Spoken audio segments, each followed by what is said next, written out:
Entre un tournage chaotique, des critiques assassines et un casting pas très motivé, 3, le film épique avec Brad Pitt, a été un enfer de production de A à Z. Et pourtant, derrière ce cauchemar, il se cache un super film, oui, qui mérite bien mieux que sa triste réputation. On va voir pourquoi. Il y a personne d'autre ?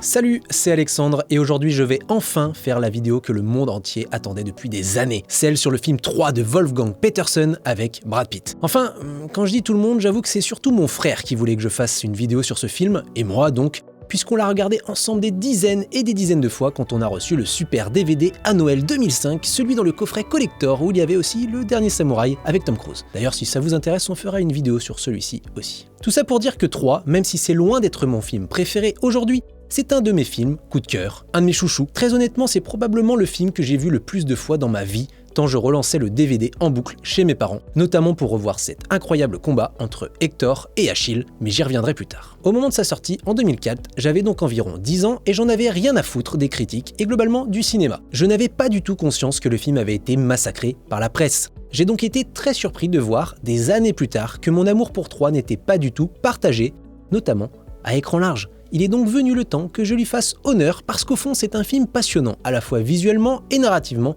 mais aussi pour ses coulisses très chaotiques. Alors autant commencer par la jeunesse du film, et notamment le rôle majeur de Gladiator. Le film de Ridley Scott, il est sorti en 2000 et il a eu un énorme succès. 460 millions de dollars récoltés au box-office mondial pour 103 millions de budget, des critiques ultra positives de la presse et surtout 5 Oscars à la clé, dont meilleur film.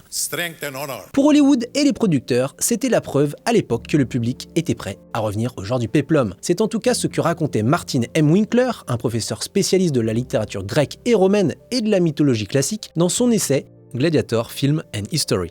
Notamment si une condition était remplie. Le spectacle et le drame humain doivent être étroitement liés au sein du scénario. Et retenez bien ce point, car ça aura son importance pour la suite. Bref, en 2000, Gladiator est donc un carton, et 2 ans plus tard, 3 est lancé par Warner, avec Wolfgang Petersen à la barre. Et ce n'est pas n'importe qui, puisqu'il a réalisé L'Histoire sans fin, Alerte, Air Force One, et surtout Le Bateau, Das Boot en allemand, son grand chef-d'œuvre où l'on suit l'équipage d'un sous-marin allemand pendant la Seconde Guerre mondiale. Pour la petite anecdote, Gladiator avait d'ailleurs été proposé à Petersen avant que Ridley Scott ne s'en empare. Le réalisateur allemand avait refusé et il l'a longtemps regretté, raison pour laquelle il a tout de suite accepté de s'occuper de 3. Et d'ailleurs, autre anecdote, 2 cinéastes ont refusé de réaliser 3 avant que Warner embauche Petersen. D'abord, Christopher Nolan, qui préférait faire Batman Begins, et surtout Terry Gilliam, l'incroyable réalisateur de l'Armée des 12 singes. Pourquoi il a refusé ? Parce qu'il ne comprenait pas comment l'Iliade d'Homère pouvait être adaptée au cinéma sans la présence des dieux grecs dans le scénario. C'est un point hyper important dans la construction du film 3, puisqu'en effet, aucun dieu n'est présent dans le scénario de David Benioff, soit l'un des futurs créateurs de Game of Thrones.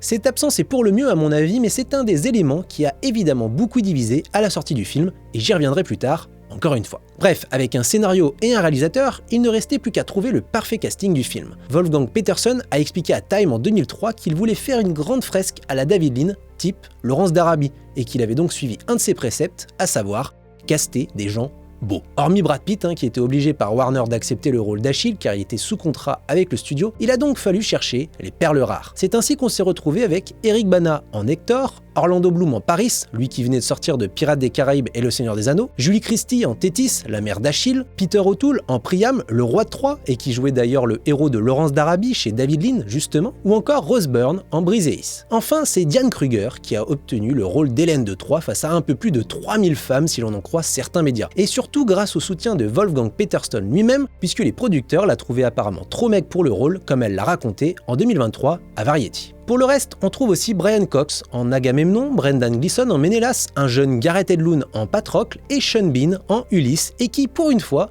ne meurt donc pas à l'écran. Jusqu'ici, tout fonctionne comme sur des roulettes, mais ça va être évidemment le début de la galère à cause d'un tournage absolument dingue. Déjà, lors de la préparation du film et de ses recherches au British Museum, le chef décorateur, Nigel Phelps, qui a notamment travaillé sur Alien Resurrection, Judge Dredd et Pearl Harbor à cette époque, a remarqué que les croquis imaginés pour la production n'avaient absolument rien à voir avec la réalité architecturale de la Troie antique, qui ressemblait plus ou moins à un taudis. Un taudis avec un grand mur et une porte imposante, mais qui cachait en fait des bâtiments assez petits et faits de boue.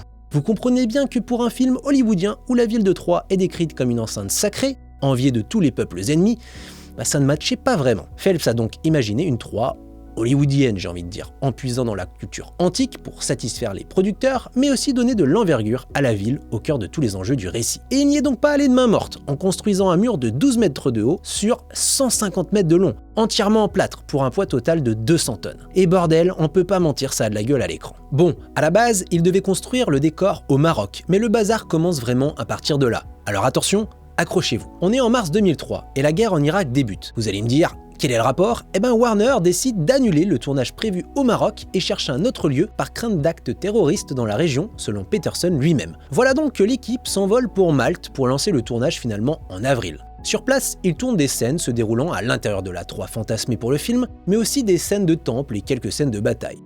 Le tournage a bien avancé sur place, mais il y a eu plusieurs incidents. D'abord, la légende raconte qu'un monteur du film s'est fait voler son ordinateur sur place, laissant craindre des fuites. Aucune idée de si c'est vrai, j'ai pas trouvé d'informations à ce sujet. En revanche, ce qui est sûr, c'est que les paparazzi, eux, ne se sont pas gênés pour prendre Brad Pitt en photo, en armure et tout balancer dans les tabloïds, provoquant pas mal de réactions. Mais plus tragique, un cascadeur de 39 ans, George Camilleri, s'est blessé pendant le tournage, se fracturant la cheville lors d'une scène où il fallait sauter d'un bateau. 3 semaines plus tard, même s'il semblait sorti d'affaire, il est malheureusement décédé et l'enquête magistrale maltaise a conclu que sa mort était bien liée à l'accident de tournage, notamment à cause de consignes, je cite, pas claires et précises. En juin, l'épisode compliqué de Malte se termine donc, mais l'équipe doit désormais se rendre au Mexique. Pour les scènes de bataille, l'équipe voulait une plage déserte, et si possible immense. Et ils l'ont trouvé.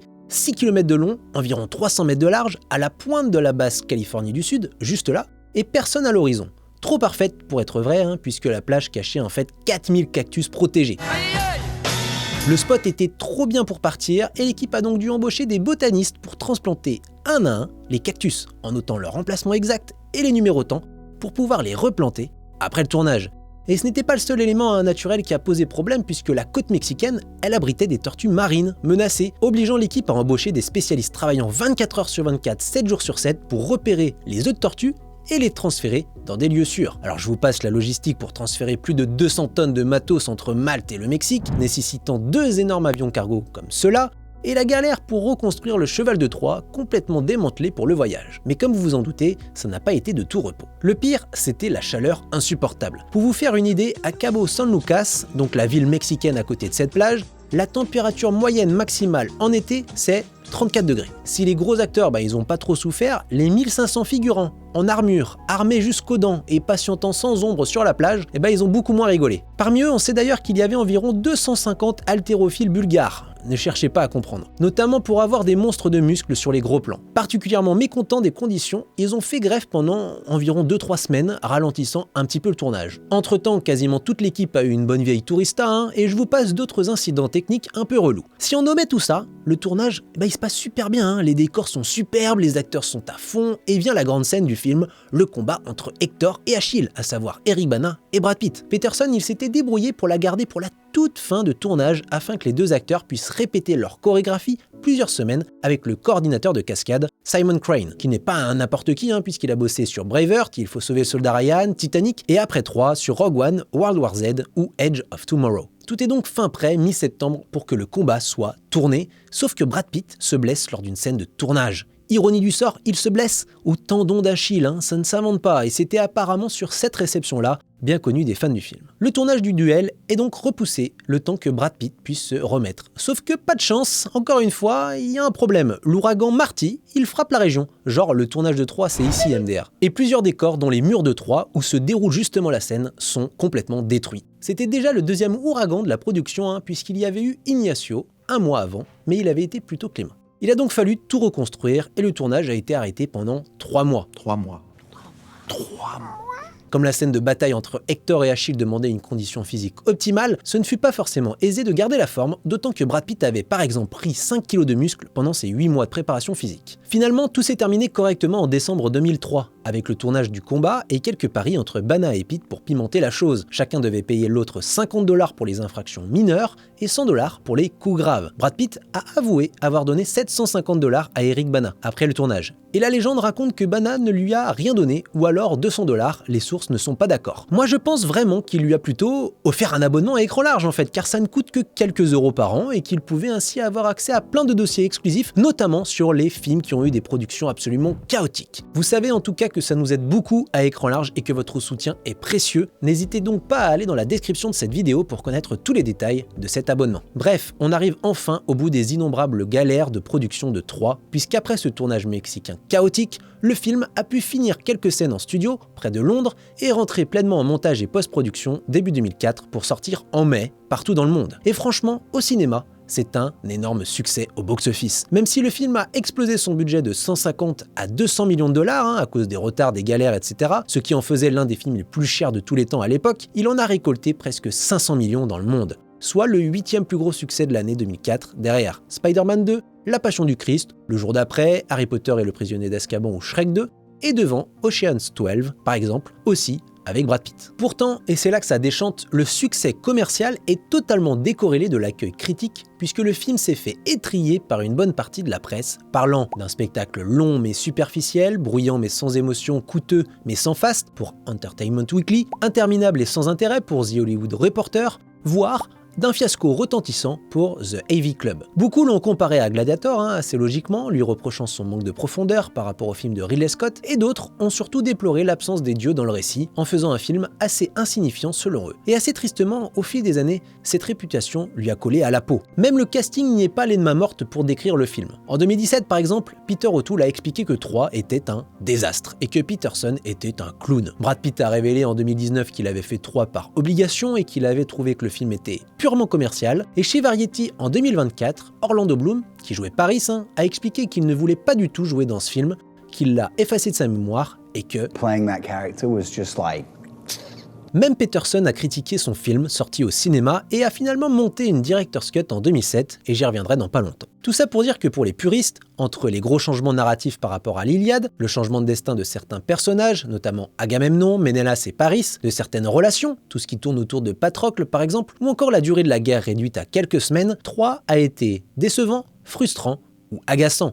Et je peux le comprendre très honnêtement, tout comme la question des dieux absents, même si en vrai ils sont évoqués en long et en large pendant tout le film, que ce soit avec des visions, des statues, l'architecture, des dialogues, etc. En revanche, je trouve que toutes ces critiques ont été très injustes. Je pense qu'il est temps de rappeler qu'une adaptation ne doit pas forcément être une retranscription. Au contraire, ce qui fait de 3 un bon film pour moi, même s'il a ses défauts bien sûr, c'est qu'il contient sa propre version du mythe, avec ses interprétations et ses ajustements au milieu d'un spectacle assez fou, mêlant de grosses batailles épiques à un drame shakespearien. Parce que oui, pour revenir sur la direction artistique de l'ensemble, Peterson réussit à offrir un film d'une sacrée ampleur, grâce à ce mélange parfait de décors réels, avec des milliers de figurants, et d'effets numériques. Le moyen de créer un vrai souffle avec cette alternance de plans immersifs nous plongeant dans le champ de bataille et de plans larges vertigineux étoffés en post-prod sur l'arrivée des bateaux, les hordes de soldats qui viennent amplifier la dimension de cette guerre. On sent qu'il a pris un soin particulier à créer quelque chose de tangible en utilisant au mieux tous les outils à sa disposition. Et à ce petit jeu-là, si je trouve que la version cinéma est déjà folle, je dois avouer que sa Director's Cut est encore plus impressionnante, notamment parce qu'elle prend plus le temps de filmer ces masses de soldats se mouvant dans ces paysages désertiques. En tout cas, en passant régulièrement du micro au macro d'une certaine manière, Peterson parvient à lier enjeux intimes et collectifs au cœur de ce conflit entre Troyens et Grecs. Je vous le disais en préambule, David Benioff a décidé de supprimer les dieux de son scénario, parce qu'il était, je le cite, terrifié à l'idée de voir un acteur en toge lancer des éclairs en images de synthèse du haut de l'Olympe, comme Laurence Olivier dans Le Choc des Titans de 1981. Et alors évidemment, peut-être que le film aurait été meilleur avec des dieux, personne ne saura jamais, mais je trouve que leur absence permet au film de recentrer tous ces enjeux sur les personnages et in extenso d'avoir une échelle humaine. Il y a un vrai amour du drame shakespearien dans le scénario de Benioff, ce qu'on retrouve beaucoup dans Game of Thrones d'ailleurs, avec ses nombreuses thématiques comme l'amour, l'orgueil, la vengeance, la jalousie, la rivalité, mais aussi le lien intrinsèque entre les actes individuels et la souffrance collective, les passions intimes déclenchant un massacre, la fatalité du destin des personnages, et évidemment, ces héros tragiques, que ce soit Hector, ce prince loyal et courageux dont l'honneur va le mener à sa chute, ou Achille, ce guerrier orgueilleux et héroïque dont la soif de gloire va le mener à sa perte comme une faiblesse fatale, en plus de son fameux talon. En s'attardant sur ces guerres d'ego et ces passions humaines, Au milieu de ce conflit, plutôt que sur les desiderata de dieux jouant avec leurs pions, Troie parvient à rendre la guerre moins fantaisiste et plus réaliste, mais surtout à rendre ses protagonistes attachants et leur tragédie poignante. C'est probablement ce qui a plu au public à l'époque et me plaît toujours personnellement, comme le prédisait Martin Winkler dans son essai sur Gladiator dont je vous parlais. Suivre un grand spectacle épique aux côtés de personnages humains auxquels on peut en partie s'identifier à travers l'amour, la loyauté, la croyance ou qu'on peut admirer. Car certains ont des caractéristiques héroïques, comme Hector, fin stratège, guerrier talentueux, combattant avec ses troupes et digne dans la victoire comme dans la défaite. Et quand on parle du Achille de Brad Pitt, il y a même quelque chose de super héroïque, montré comme invincible pendant plus de 2h30, avec des capacités extraordinaires, quasi figure mystique, avec ses punchlines de fou furieux et sa secte de myrmidons. Et il a même une attaque fétiche, je vous laisse juger par vous-même.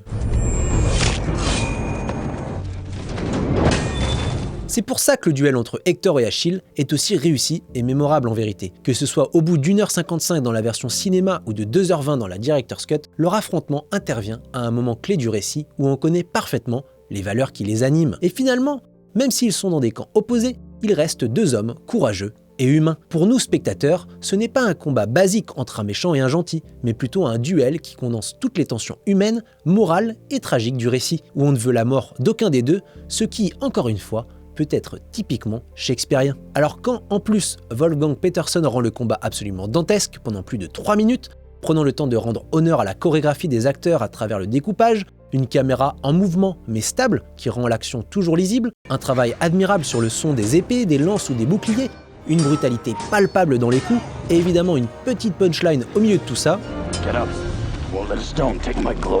ça en fait un des meilleurs duels du cinéma moderne américain, et je déconne même pas, hein. Là comme ça, à part le combat entre Beatrix Kiddo et Oren Ishii dans Kill Bill 1 ou la séquence finale du dernier duel de Ridley Scott, je vois pas grand chose qui lui arrive à la cheville, mais je me trompe peut-être, alors n'hésitez pas à en donner d'autres en commentaire. Pour moi, c'est tout ça qui rend Troie absolument mémorable, malgré ses défauts. Oui, les dialogues sont parfois un peu lourdingues et les punchlines peuvent sembler ridicules, même si je les aime bien, c'est vrai. You know what's there? Waiting. Beyond that beach. Immortality. Take it. It's yours.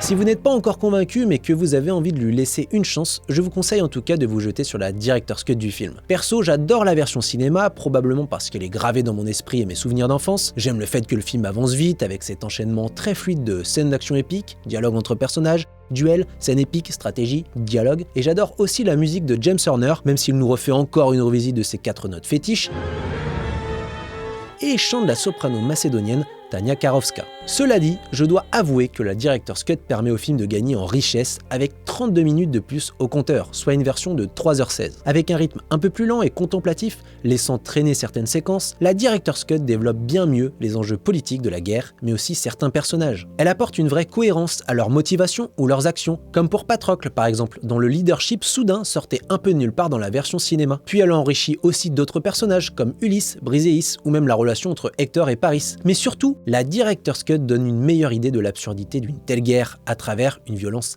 absolue. Les batailles sont bien plus sanglantes ici, avec énormément de plans de coupe sur des corps mutilés, des visages arrachés, et globalement la prise de Troie est un vrai carnage qui montre la barbarie des Grecs, avec des des bébés jetés au sol, des pendaisons, etc. C'est un carnage total qui rend le film bien plus fort et cruel.